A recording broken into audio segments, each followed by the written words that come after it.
I want to be able to say today is a better day than yesterday, but it's really not.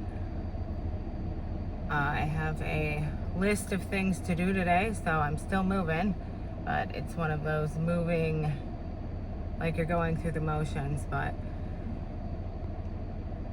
you're not in it. You don't really feel it. Anxiety's bad today, like that feeling in your chest when it's heavy. When it gets so heavy, then you kind of feel like you can't breathe, like you're suffocating or drowning. One of those days. And I want to say, for anyone else who is having one of those days, had one of those days, might have one of those days in the future, it's two things. One, don't stop in those moments. Everything in you will tell you to give up. Yes, I'm doing what I have to do today because I have a bunch of things to do today. But I also refuse to isolate in these times. And isolation is different than being alone. You need to spend some time alone to process how you feel. Let yourself feel it. Don't ignore the feelings. I'm not saying that. I'll never say that. You need to feel how you feel. Feel it fully so you can move on. You need to process your emotions.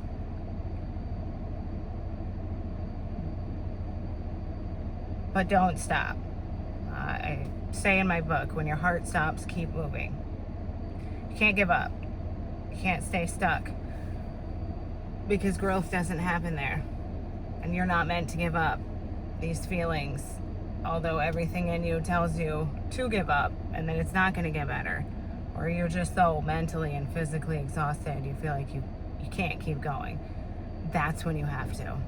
And I'm not saying push yourself, make yourself so busy that you don't have to deal with how you feel.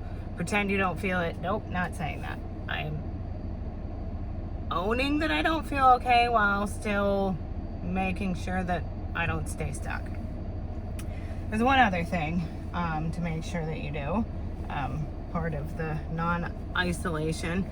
I'm in a season in my life right now where I don't necessarily have people I can go to, but everyone needs a community or something, something they hold on to in those dark moments. The little bit of light in the crack, so that darkness doesn't get overwhelming.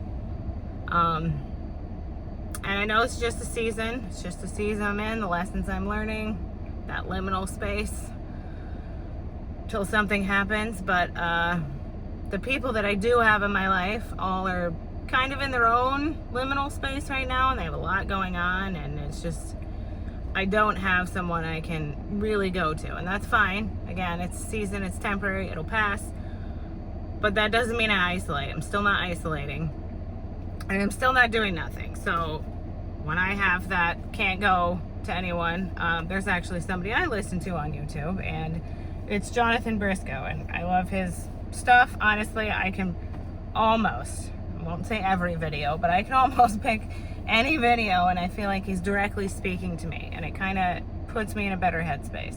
Don't get me wrong, some of it makes me feel worse. Some of it, I have some self-reflection and some digging, and those times are uncomfortable, but it gets me not stuck. It gives me something to move forward, anything.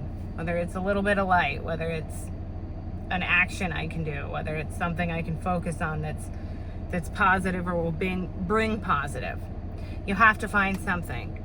Careful what you listen to when you're in those moments. Careful what you do, because you can make yourself sink lower, and that is not what we want. So protect your heart in these times. Protect your mind. Protect your space. There's people that I've had to let go of recently to protect that peace in that space. And that's okay. And it might mean that you're a little bit alone, but that doesn't mean you're completely alone. Again, being lonely, being alone, isolating, those are all three completely different things. Don't isolate. Being alone is okay. And being lonely is a lie. Being lonely is what we tell ourselves when we want to avoid dealing with our problems or our feelings or the things that hurt us that we don't want to pay attention to because it's uncomfortable. Nobody wants to feel pain, but Pain is where growth happens. Uncomfortableness is where growth happens. So sit in it. Sit in it because you're supposed to learn something, because you need to grow. It's molding you into who you want to be, who you need to be. But don't stay stuck. Keep moving. And remember, it starts by talking.